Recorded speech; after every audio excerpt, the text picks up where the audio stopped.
اس وجہ سے اللہ کے نبی نے فرمایا کہ جب آپ اتنے لوگ کو لکھنا پڑھنا سکھا دیں تو آپ رہا ہو جاؤ گے۔ اس کے علاوہ جو دوسرا سوال ہمارے ذہن میں آتا ہے وہ یہ آتے ہیں کہ جی اس وقت کاغذ ہی نہیں تھا تو کیسے لکھتے تھے؟ کاغذ تو اس سے بہت پہلے ایجاد ہوا تھا، اور اس کے بارے میں بہت سارے دلائل اور حدیث موجود ہیں جس سے اس بات کی نشاندہی ہوتی ہے کہ نہیں جی کاغذ نبی کریم صلی اللہ علیہ وسلم کے بعثت سے 300-400 سال پہلے وجود میں آ چکا تھا۔ ٹھیک ہے، ہٹیوں پہ لوگ لکھتے تھے، چھالوں پہ لکھتے تھے، اور ٹہنیوں پہ لوگ لکھتے تھے، پتوں پہ بھی لکھتے ہوں گے، لیکن 200 سال قبل مسیح سے جو ہے ہمارے پاس ایسے ابھی جو سائنس کا دور ہے بڑی ریسرچ ہوئی ہے، قبل مسیح سے عیسیٰ علیہ السلام سے بھی پہلے کا کاغذ موجود ہیں، اور پھر عیسیٰ علیہ السلام سے 200 سال پہلے کئی آرٹیکل اور دستور شائع کرنے کے لیے چین میں اس کا باقاعدہ استعمال شروع ہو گیا تھا۔ اس کے علاوہ جو تورات اس وقت موجود تھا اس کے بارے میں بھی کچھ حدیثیں ہیں کہ عبداللہ بن سلام رضی اللہ تعالیٰ عنہ، غالباً یہی نام تھا، کمی بیشی معاف، ان کے بارے میں ایک روایت ہے کہ وہ پہلے توریت کے عالم تھے، یہودی تھے، اور جب اسلام قبول کیا انہوں نے تو ظاہر بات ہے اپنے دین کے تو عالم تھیں، تو یہودیوں کا ایک مقدمہ آیا نبی صلی اللہ علیہ وسلم کے سامنے، بڑی لمبی حدیث ہے، میں اس سے اشارہ کرنا چاہتا ہوں۔ تو اللہ کے نبی نے ان سے فرمایا کہ جی آپ کی کتاب میں کیا لکھا ہے؟ تو انہوں نے وہاں پہ ہاتھ رکھے، آگے پیچھے پڑھنا شروع کر دیا، اور جو اصل بات تھی اس کو چھپانے کی کوشش کی۔ تو انہی صحابی نے جو توریت کے بھی عالم تھے انہوں نے ان سے کہا کہ نہیں، آپ یہاں سے ہاتھ اٹھا کے بتائیں یہاں پہ کیا بات لکھی ہوئی ہے، جب آپ وہ بات بیان کرو گے تو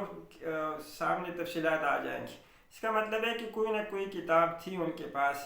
جس سے جو ہے نا یہ بات ظاہر ہوئی کہ وہ ان کو چھپا رہے تھے۔ اس کے علاوہ دوسری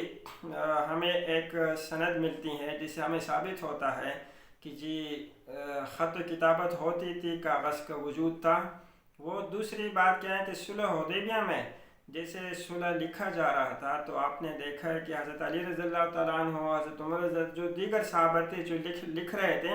تو اللہ کے نبی نے ان کو فرمایا کہ ٹھیک ہے اس میں سے یہ چیز کاٹ کے یہ لگا دو۔ جو مشرکین مکہ کے مطالبے تھے اللہ کے نبی فرماتے تھے اچھا اس کو مٹا کے یہ کر دیں، مطلب اس کو لکھ بھی رہے تھے اور اس کو مٹا بھی رہے تھے۔ تو یہ تو کاغذ پہ ممکن ہے کہ اس طرح کی کوئی چیز ہو۔ ایک اور ہے کہ جب یروشلم دمشق کے کچھ یہودیوں نے نبی صلی اللہ علیہ وسلم سے کہا کہ جی آپ ہمارے درمیان ایک معاہدہ کریں، تو اللہ کے نبی نے ان سے جو معاہدہ کیا ہے وہ ابھی تک موجود ہیں ان کے پاس، جس میں لکھا ہوا ہے کہ آپ کی عبادت گاہوں کو کچھ نہیں کہا جائے گا، آپ کے بچوں کو کچھ نہیں کہا جائے گا، آپ کی عورت اور بوڑھوں کو کچھ نہیں کہا جائے گا۔ تو وہ معاہدہ آج بھی موجود ہے۔ حضرت عثمان رضی اللہ تعالیٰ عنہ کے دور کا قرآن مصحف عثمانی کے نام سے بھی موجود ہے، ٹھیک ہے۔ حضرت عثمان اور حضرت ابوبکر صدیق رضی اللہ تعالیٰ عنہما کے دور سے یہ ہوا ہے کہ ان کی باقاعدہ اشاعت کی گئی، ان کو جو ہے نا نقل کیا گیا۔ الکتابی میں لکھا ہوا ہے، کتاب ہے جس میں لکھا تھا کہ نبی صلی اللہ علیہ وسلم کے دور میں ہی قرآن جو ہے وہ محفوظ ہو گیا تھا، مدون ہو گیا تھا، اور اس کی کتابی شکل منظر عام پہ آ گئی تھی۔ اس بات سے قرآن کی حفاظت کی گارنٹی مل جاتی ہے کہ اللہ کے نبی صلی اللہ علیہ وسلم جو کام نبھانے دنیا میں آئے تھے وہ پورا کر کے چلے گئے۔ اگر اللہ کے نبی کو آ کے صرف قرآن دے کے جانا تھا تو یہ تو ایک دن میں بھی ہو سکتا تھا۔ اللہ کے نبی کے پاس وہی آتی، وہ ہمیں سنا کے چلے جاتے پورا قرآن، نہیں، لیکن اللہ کے نبی نے نہیں کیا، انہوں نے وقت کی مناسبت سے عمل بھی کیا، پھر صحابہ کرام سے اس کو پڑھوایا بھی، پھر ان کو یاد بھی کروایا، پھر ان کو کتابی شکل بھی دی۔ تو جو نبی کریم صلی اللہ علیہ وسلم کی ذمہ داری تھی کہ قرآن ہمیں پہنچائیں صحیح شکل میں، مدون شکل میں، تو وہ انہوں نے اپنی ذمہ داری احسن طریقے سے پوری کی۔ اگر ہم یہ کہہ دیں کہ جی ایک پارہ اس صحابی کے پاس تھا، ایک اس صحابی کے پاس تھا، اور ایک وہ پتے پہ لکھا تھا، وہ پتا جو ہے وہ بکری کھا گئی، وہ ایک چھال پہ تھا تو وہ چھال کہیں چلے گئی، اس سے ہم خود جو ہیں اس بات کی بنیاد رکھنے جا رہے ہیں کہ جو قرآن جو ہے اس کی حفاظت صحیح طریقے سے نہیں ہوئی اور قرآن کی جو صحت ہے اس پہ شکوک اور شبہات بڑھ جاتے ہیں، تو ہمیں ایسی باتوں سے اجتناب کرنا چاہیے۔ اسی طرح اللہ کے نبی صلی اللہ علیہ وسلم نے کتابی حفاظت یعنی تدوینی کتابت جو تھی اس پہ یہ سارے کام کیے ہیں۔ قرآن کی آیتوں سے ہمیں ثابت ہوا کہ جی قرآن کس طرح تدوین کی گئی، ساتھ ساتھ نبی کریم صلی اللہ علیہ وسلم نے اس کی صدری حفاظت کا بھی بندوبست کیا ہوا تھا کہ زبانی بھی بہت سارے حفاظ تیار کر لیے تھے جو گاؤں گاؤں جا کے، ظاہر بات ہے وہاں آج کے دور کے حساب سے وسائل تو نہیں تھے، اس لیے گاؤں گاؤں جا کے، قریہ قریہ جا کے، گلی گلی جا کے انہوں نے وہ قرآن جو انہوں نے اپنے ساتھیوں سے سنا تھا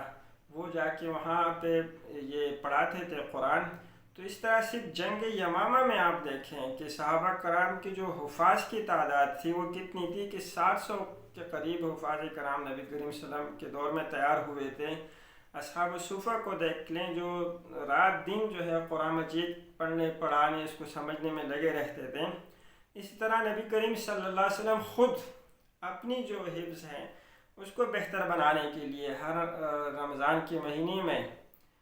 پورا قرآن جو ہے وہ ختم کرتے تھے، جتنی بھی وہی آ چکی ہوتی تھی اس کو وہ دوبارہ پڑھتے تھے، یاد کرتے تھے تاکہ قرآن کی صحیح طرح حفاظت ہو جائے۔ جب ہمارا بنیادی عقیدہ یہ بن جائے گا کہ ہم نے نبی کریم صلی اللہ علیہ وسلم کے دور میں ہی قرآن کو مدون کر دیا تھا، کتابی شکل میں، صدری شکل میں، یادداشت میں، میموری میں، انسان کے روزانہ کے معمولات میں، تو تب ہمارے پاس ایک مضبوط بنیاد سامنے آ جاتی ہے کہ نبی کریم صلی اللہ علیہ وسلم نے اپنی جو ذمہ داری تھی وہ پوری کر دی۔ اگر ہم کہہ دیں کہ جی وہ اس طرح بکھرا ہوا چھوڑ کے چلے گئے تو نعوذ باللہ نبی صلی اللہ علیہ وسلم کی جو ذمہ داری تھے اس پہ سوالات آتے ہیں۔ اس سلسلے میں اور بھی بہت سارے باتیں کہی جا سکتی ہیں، لیکن وہ کسی اور موقع پر ہم انشاءاللہ بتائیں گے۔ جزاک اللہ خیر۔